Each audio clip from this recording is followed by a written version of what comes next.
Now the next question that arises for consideration is whether there is any breach of Article 23 when a person provides labor or service to the state or to any other person and is paid less than the minimum wage for it. Stop.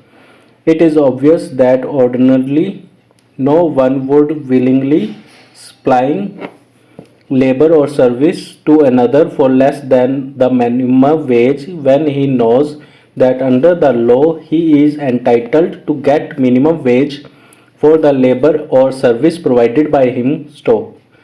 It may therefore be legitimately presumed that when a person provides labor or service to another against receipt of remuneration which is less than the minimum wage, he is acting under the force of some compulsion which drives him to work through he is paid less than what he is entitled under law to receive. Stop.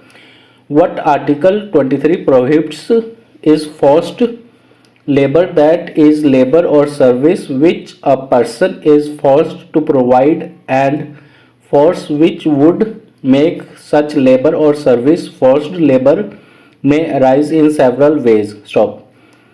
It may be physical force which might compel a person to provide labor or service to another, or it may be forced exerted through a legal provision such as a provision for imprisonment or fine in case an employee fails to provide labor or service, or it may even be compulsion arising from hunger and poverty, want and destitution compelled to him. Stop. Any factor that deprives a person of a choice of alternatives and compels him to adopt one particular course of action may properly be regarded as force, and if labor or service is compelled as a result of such force which would be forced labor. Stop.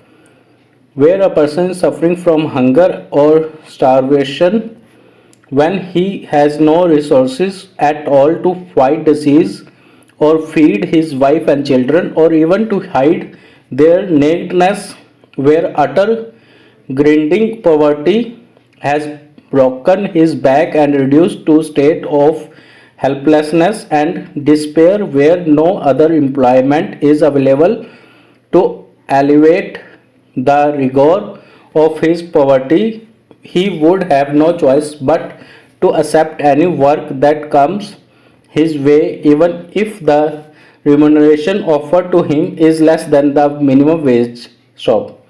He would be in no position to bargain with the employer. He would have to accept what is offered to him. Stop.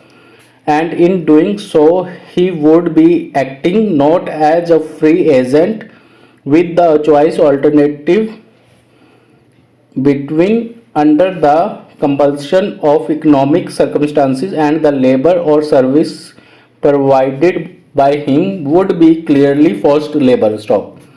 There is no reason why the word forced should be read in a narrow and restricted manner so as to be confined only to physical or legal force, particularly when the national character its fundamental document has promised to all new socialist republic where there will be socio-economic justice for all and everyone shall have the right to work, to education and to adequate means of livelihood. Star.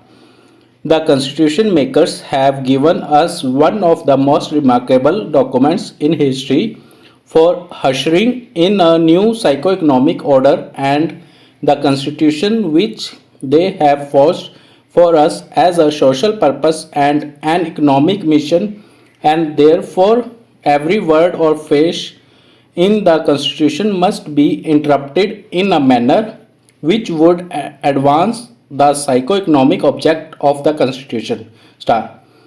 It is not unoften that in capitalist society economic circumstance exert much greater pressure on an individual in driving him to a particular course of action than physical compulsion or force of legislative position. Stop.